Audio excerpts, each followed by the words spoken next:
The rules of business and society have changed, and Mishcon de Reya stands at the forefront of this change, championing the innovation ecosystem at the heart of Cambridge. Discover what you can do with the law of tomorrow today at mishcon.com. Welcome to the Cambridge Tech Podcast, talking all things technology from the heart of the UK's tech capital.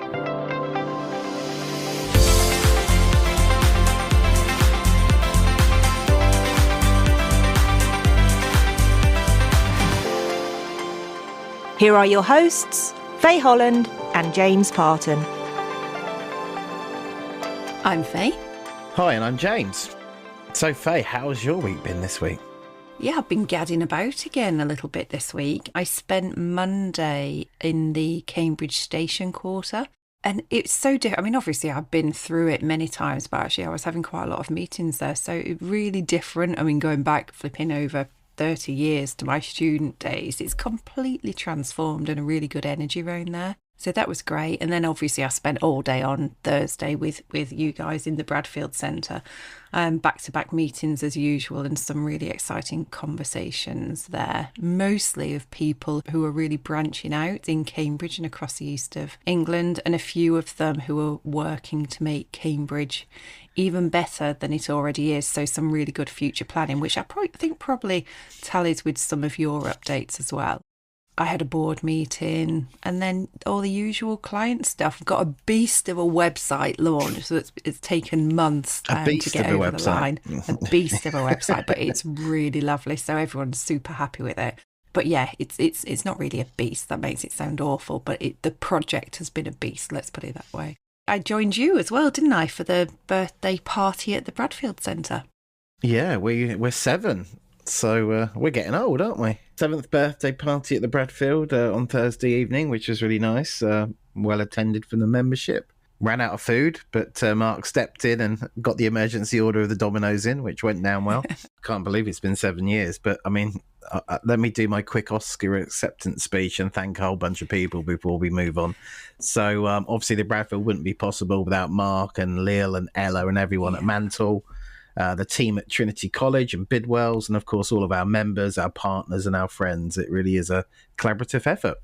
Bravo. Yeah, in terms of the rest of the week, lots of planning again, really. So, we're 7, so we can't stand still and get complacent. We've had a lot of conversations about how the Bradfield will continue to evolve, and also met up with Michaela at Cambridge Wireless and Catherine Chapman over at Innovate Cambridge for catch-ups, which have been really positive, and planning for Cambridge Tech Week, surprise, and lots of podcast stuff as well. So yeah, busy week. Yeah, and let's come on to Cambridge Tech Week, because that's the subject of this week's episode as well, isn't it? But I thought we could do something a little bit different this week. It's summertime and sometimes the news goes down a little bit. So if you remember a few weeks ago, I said I'd been tidying the office, which was a mammoth activity. And I was going through all these papers and I found papers from July 2017. So I thought we could pick out a few of the highlights and just see how things have changed and have moved on, and a few of the hits and misses in the last 7 years. So should we give it a go? Yeah, go on then, let's go for it. Okay, so first one, not necessarily tech news, but highly relevant. We have Marshall Group, who are well known in Cambridge, and then also the family-owned building business Hill. They announced the development of Wing, and this was the redevelopment in the north of Cambridge for 450 new houses. Subsequently, Marshall, the airport, is moving, and that whole area is going to be massively developed. So I think that's the start of some real growth in that north quarter part of it. So highly relevant when we're growing the tech sector so much that we need housing and infrastructure. That's right. Yeah, we've mentioned, like, cost of living and scarcity of housing a lot, haven't we, on the podcast over the recent months. Always positive to see stories around new development. The next piece is from Cambridge Innovation Capital, who we know very well. They raised 75 million this time 7 years ago, and they expanded their team. So Christo in the release talks about Dr. Andrew Williamson and Dr. Michael Anstey having joined the team. Can't believe that was so 2017, because I mean they're very much part of the fabric of everything now, aren't they? So time flies quickly. It certainly does. Something we're going to be talking about in a couple of weeks' time is around Cambridge Clean Tech. And they ran a piece on the future being clean tech. And actually, the future was then for clean tech, but actually one could argue it's actually now. Now is really the time for clean tech. It's always driven by capital, isn't it, and investment, and it really feels like the money's there now for clean tech, whereas maybe back in 2017 it was a little bit nascent and lots of good ideas, but maybe the money just wasn't there to kind of really invest into it. Yeah, but I mean, it's that persistence as well, absolutely. isn't it? We've got to keep running on things like clean tech because it's so vitally important for us. I made an earlier comment, didn't I, in my introduction on the Station Quarter. In July 2017, Deloitte opened up their new office in one of the shiny new buildings there. And really interestingly, only recently, maybe a couple of months ago, they've added additional support with a life science hub in that space too. Again, just continuous growth, isn't it? One that hurt me greatly and it made me really sad when I went through the paper was we were part of a project to bring in a agri-tech centre into Cambridge. It was the site proposed by Smithson Hill, and for a whole host of reasons it didn't progress.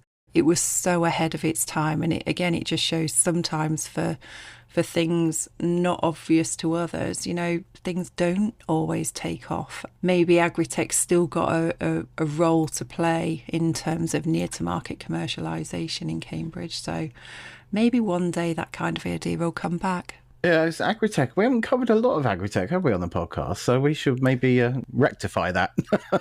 Yeah, and I think it's a really interesting space, because that was one of the challenges with this site, that a lot of the science and the knowledge intensive bit is done in places like Cambridge, but you actually need the fields. You need to do that near to market commercialisation. So hence that then has to spread out across the rest of the region, the UK and beyond.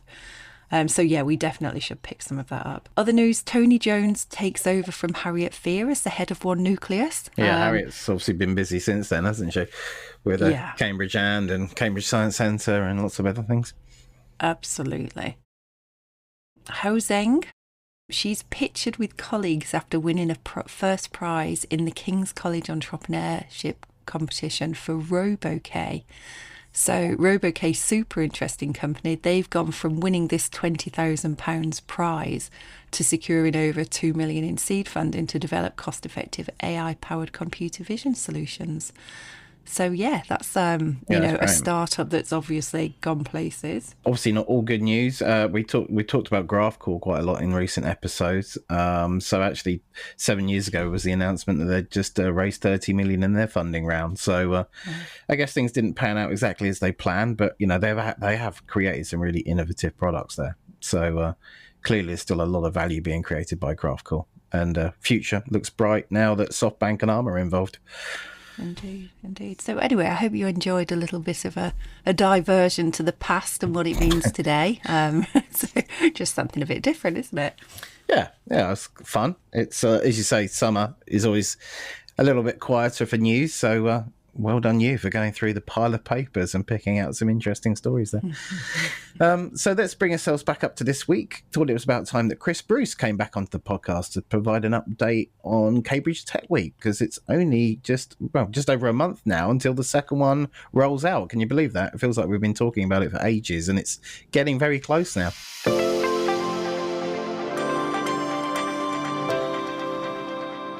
So, Chris, welcome back to the podcast. We've been talking a lot about Cambridge Tech Week, so we thought it was a perfect time just to have a quick touch base as we kind of approach the big week. Why don't you start with just bringing everyone up to speed with the outline of the week? Okay, so it is a week, Monday to Friday. We've got a rich array of activities. The theme, as you may remember, is Innovate, Invest and Grow. And we hope there'll be something for everybody who's interested in those topics.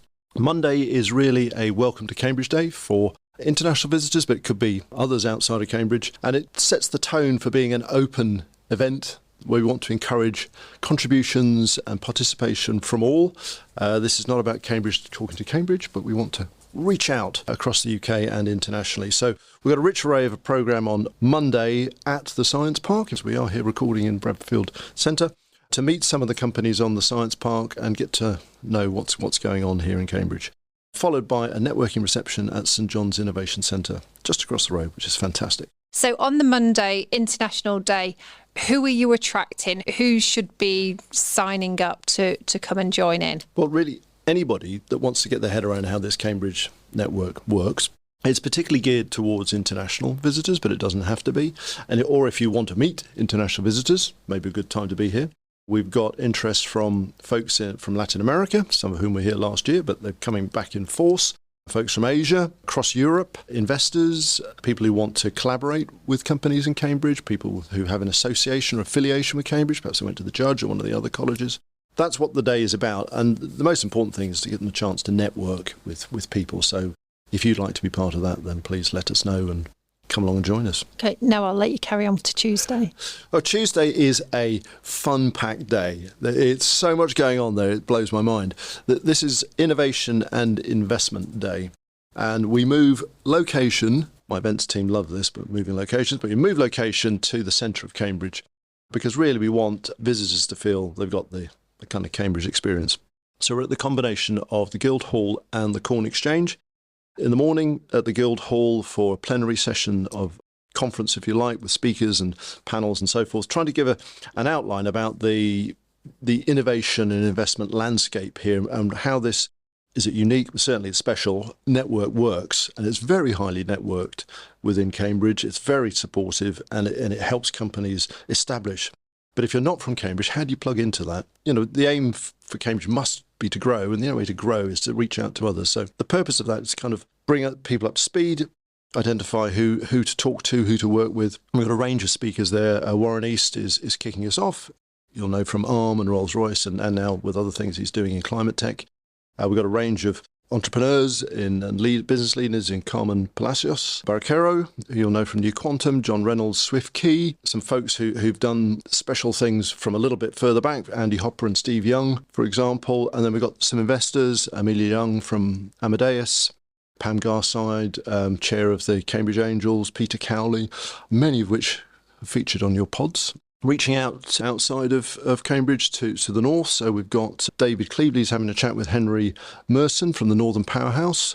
So we're trying to make that link with the north real. And that's really the morning session to kind of make those connections and really explore and expose the innovation and the investment. And do you think that morning session is like, you know, when you go to conferences, the first morning is when everyone goes to and then they select things. Do you think that's going to be the galvanising session that everyone... That's my expectation. That is my expectation. It's kind of level setter. This is what it's about. This is what Cambridge is about. And this is why it's such a unique and different place. Come on board and get involved. Great. And that's at the Guildhall? That's at the Guildhall. Which has got a big capacity. It has. Perfect. So come along to that. Then at lunchtime, we change venues, which is always a risk, but we pop next door, not far to go, to the Corn Exchange. And that's where lunch is. So if anybody's hungry or thirsty, that's where they better go. It's always a good way to get things back. It's always a good idea.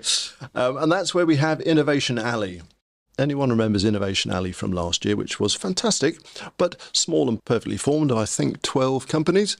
This year we've got 50 plus startups, some scale-ups, and we've cleared all the seating out of the Corn Exchange on the ground floor, and we've just got lots and lots of stalls there of innovators. And we've been quite specific about the sort of companies that we've agreed to exhibit. We haven't just said everybody who applies you can exhibit, because we want to be very clear that this is about leading edge tech, deep tech, because we want to market that to investors from outside of town. London, other parts of East Anglia, parts of the UK and internationally. And to do that, I've got to be able to say, look, here are the sorts of companies. So it's really quite clear what will be there. Faye, we're partnering with you, of course, and Cofinitiv, so you're helping us with that. So thank you for that. And we've got arranged a number of little soapbox speeches during the day to make it interesting in the afternoon. It's sponsored by the University of East Anglia, and we're delighted that they're coming along with some of their innovative companies. St John's Innovation are bringing some companies, the Bradfield Centre's bringing some companies. It's great to have partners helping us put on this show. These startups are from the whole region, not just Cambridge? Yes. In fact, I hope they're from everywhere. There is no limitation. Okay. As I think I've said before, you do not have to come from Cambridge to participate in Cambridge Tech Week. So innovators, come one, come all.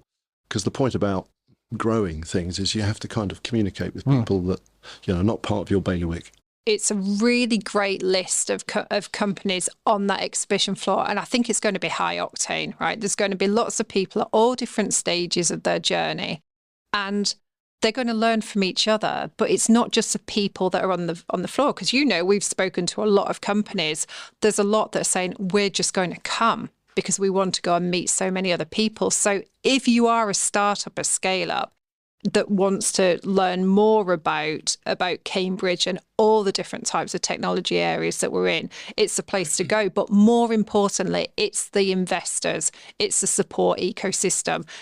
That floor has got to be awash with all of those kinds of people. So I think it's going to be really exciting. High energy, as you say. And alongside, just to make things even more interesting, we've got a few smaller investor pitch meetings going on in some of the rooms at the Corn Exchange and the Guildhall. Very specific audiences, select numbers. So for certain investors, they'll come along to that and then they'll go to the exhibition.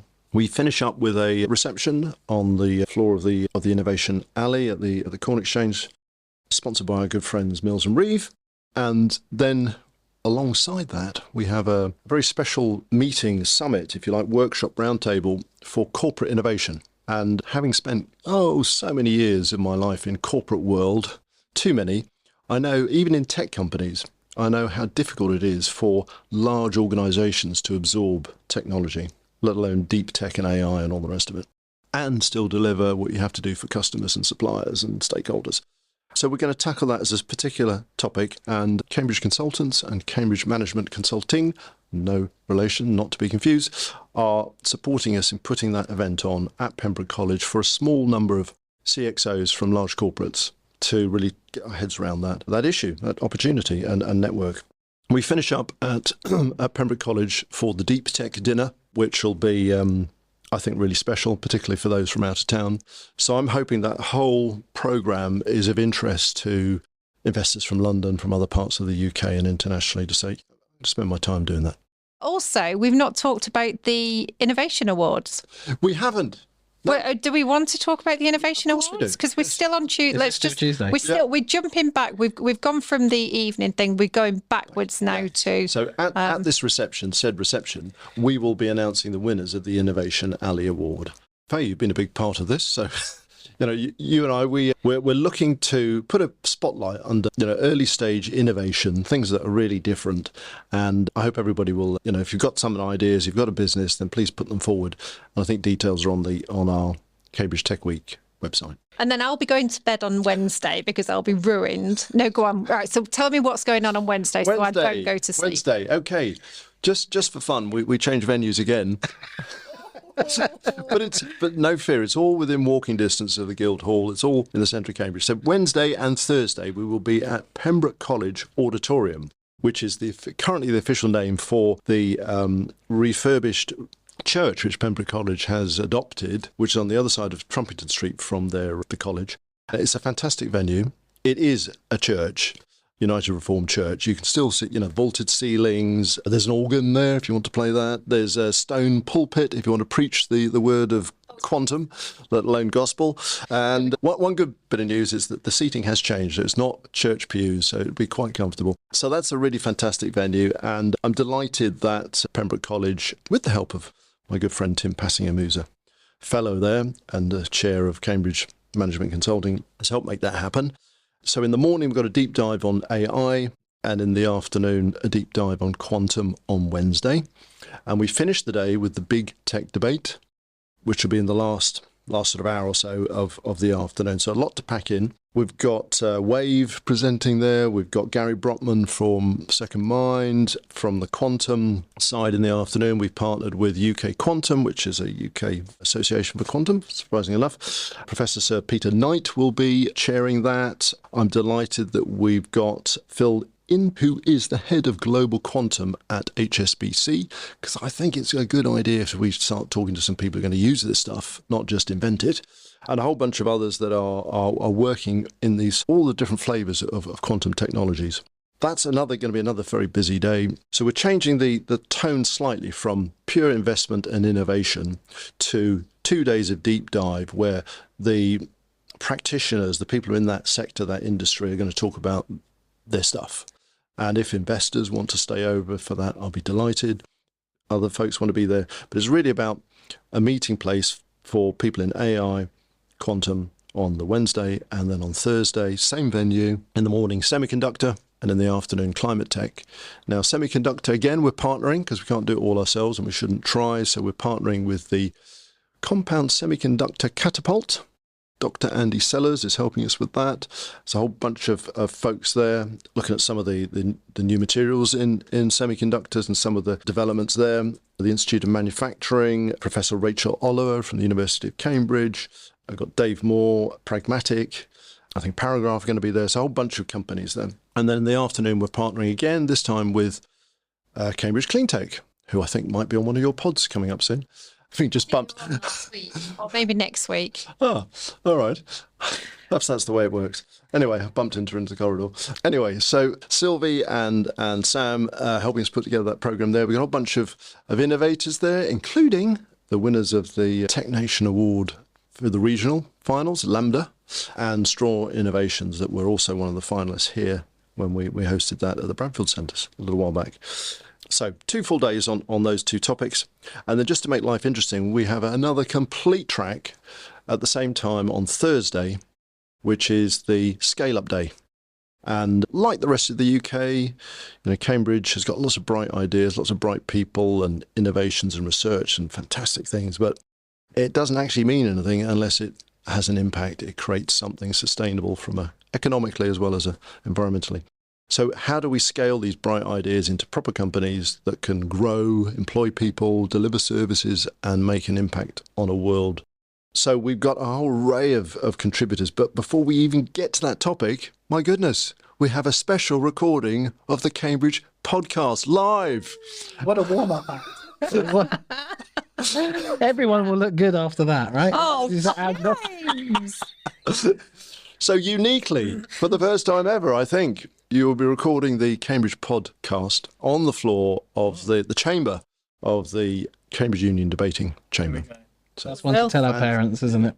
Yeah, I mean, we don't learn. We have done a live episode. We did one as a Fringe last year. Bringing you in front and centre. Yeah. Let's up the pressure. Yeah, let's up the pressure. Yeah, nothing can go wrong there, can it? Great.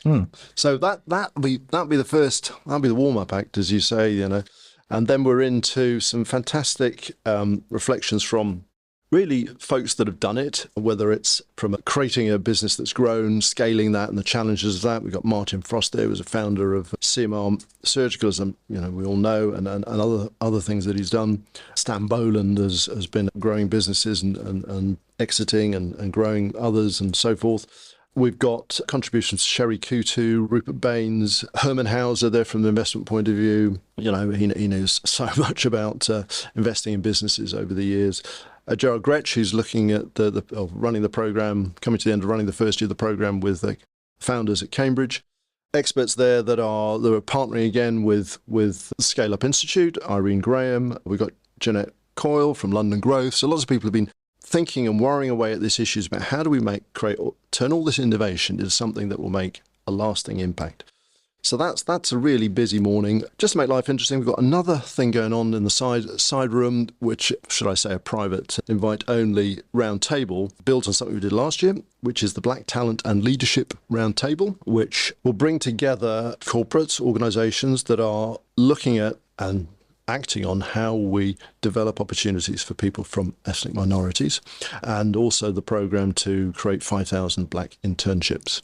So Marks and Clark are involved in that and sponsoring that, and my Cambridge Wireless fellow board member, Chair Olu, is leading that and doing a fantastic job. That's all going on in the morning. In the afternoon, we're into workshops. We've got practical sessions on how to scale your business, whether it's from raising investment, whether it's as a Q&A with investors, whether it's how to deal with that funding process, whether it's growth from the Department of Business and Trade, who are backing us on that, whether it's looking at tax credits and other financial things, practical things that can help. And then the final part of the day is the Scale Up competition. And my three amigos, been working on this. Shai, Martin Rigby and Kian Hughes have been working with me for a little while on the basis of an idea that came to us in an AIM squad meeting. Thank you, Prashant. What do we do about Scaleup and the planning of Scaleup? So this is all about the planning process for Scaleup. So if you're a scaling business, please contact any of those guys or me. We'll be running the preliminary heats here at the Bradfield Centre. Thank you, James. Towards the end of August. And then the final 3 will present on the floor of the House of the Cambridge Union, on the chamber. And we're going to have an experts vote and a people's vote, a bit like Strictly Come Dancing. And that will put everyone's names, we'll tag them into the posts as well, so it'll be easier for people to find them. Fine. And then we've also got a couple of other judges there I should mention. Manjari Chandran Ramesh, who is brilliant at our warm-up event in February, I think it was, in London at Rathbones. And Joe Slaughter-Newson will also be there. I should mention PwC, that have been a fantastic support on our AI programme. The winners will be announced at the gala closing reception at the Graduate that evening. So everybody who's been to the Scale-Up Day at the Cambridge Union Debating Society, and everybody who's been at the Pembroke is welcome to join us. And anybody else who's got a ticket for the day can join us there at the Graduate, where we will announce the winners. Wednesday evening. Now, I haven't talked about Fringe. So Wednesday evening, Tony Quester's got something going on Wednesday evening, which is the Business Weekly Awards dinner. And he's very kindly allowed us to sponsor one of the awards, which would be around growth of businesses. We also actually wanted to give a little bit of space for the Fringe. So I don't know if Tony will thank me for this, but that's like a super Fringe event, the Business Weekly Awards. And that is a great night for things like that. It's great that Tony's aligned that, though, with Tech Week. Yes. Because obviously the Business Weekly Awards have been going for a very long time, haven't they? We have an episode with Tony that you can maybe go back and listen to. But yeah, it's great that alignment's happened. Tony has been a huge supporter of ours, and I really appreciate that. And of us. And we've talked through, how to handle the programme and all the rest of it when we moved it September, and it's been fantastic. So more of that, it's fantastic. So before you go on to Friday, do you want to talk about a couple of the other Fringe events? Yeah, absolutely. Fringe events are for others to organise. It's really, if you think, it's a great programme, but you haven't covered this topic in enough depth, or I'd really like to do a networking event for my community, my special interest group, my association, my alliance, my customers, my partners, my investors, then you're welcome to do that, and we'll list you on our website as a Fringe event. And I think it's part of the wider proposition that people come into Cambridge and go to the main programme, if you like, and then do something else in the evening. Last year there were 27 of these events. I hope we'll have more than that this year. But just to give a flavour, we've got a few of them listed on our website now, but I'm sure more will come. But the Institute of Manufacturing is holding a digital needs workshop on the 10th, looking at low-cost technologies for manufacturers. So again, a specialist area. We've not covered that in depth, and that's a great opportunity for somebody to do that. People can go to the Fringe thing and then go to other things afterwards. Also on the 10th, Cambridge Future Tech, the venture builder that's again based here at the Bradfield Centre. They're working with us during the day on the 10th, but in the evening they're running their own Deep Tech Investor Rooftop Drinks, which is a mouthful. They're doing that. So there's another example. And then just picked another one, which I don't know the details of this, but it looks fascinating. On the 12th of September, which is the Thursday, Retro Tech Night at the History of Computing Museum. If you want to go back to doing BBC basic coding, you want hands-on gaming, or you want to try some retro consoles and game consoles, then that's the place to be. I must finish then talking about where it all starts. On Friday, this is Tech Futures Day. Again, we're partnering for England here, or if not for Cambridge. I just have to say, I think it's really impressive that you are partnering with, because to try and do it all yourself would be crazy.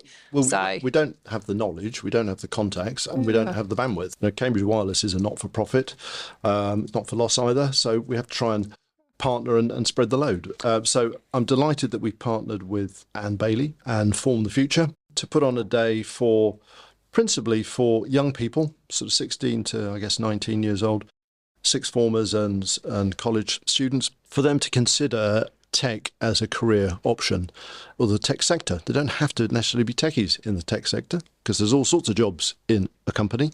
It's not all PhDs and scientists, although those are important. There are all sorts of other jobs and roles in companies, and we want to get the message out to young people, particularly from parts of the region that have not traditionally participated in the sector, that may think, university and tech, it's not for me, it wasn't for my family, we're not part of this phenomenon.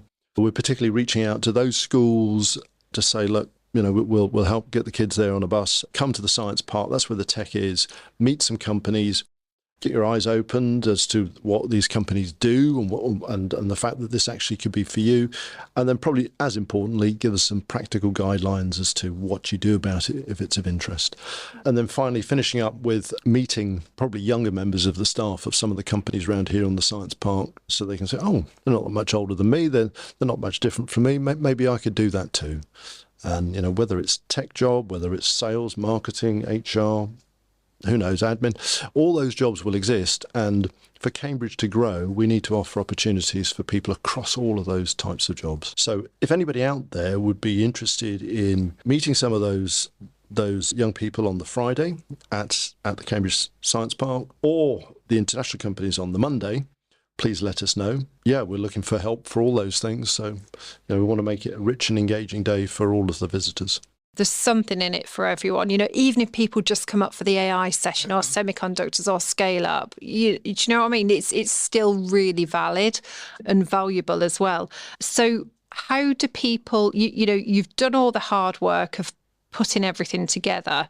It's now surely about bums on seats. So yeah. How do people register? Do they register for the entire week, for bits of it? Just explain that process. The website is, cambridgetechweek.co.uk. There is a registration page. There's a program there. You see some of the speakers. You can book for every day. We've done it in such a way that we've tried to sort of chunk up the content so it would make sense to say, oh, I'll go this day or I'll go that day. But again, it is possible to get a ticket for a half day for the deep dives. If if AI is your thing or semiconductors is your thing, you're not interested in climate tech, you can do it that way. And there's a 4-day pass for the week, 5-day pass. That is how you do conferencing these days. Yes, you will get some that will go for the entire week, but most people are going to be doing the pick and mix. So I think that's a great approach. Super impressive. I'm sure all of the people listening to the podcast were the ones in the UK, maybe the ones that aren't in the UK. Absolutely. Day one is perfect for our international listeners. Come over to Cambridge. Yeah. Learn all about it. Perfect. Thank you, Chris.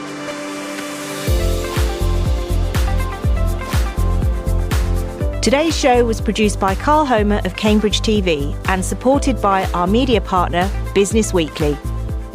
The Cambridge Tech Podcast is available on all major podcast platforms and on cambridgetechpodcast.com. If you've enjoyed this podcast, please give it a 5-star review. It will really help others discover the show.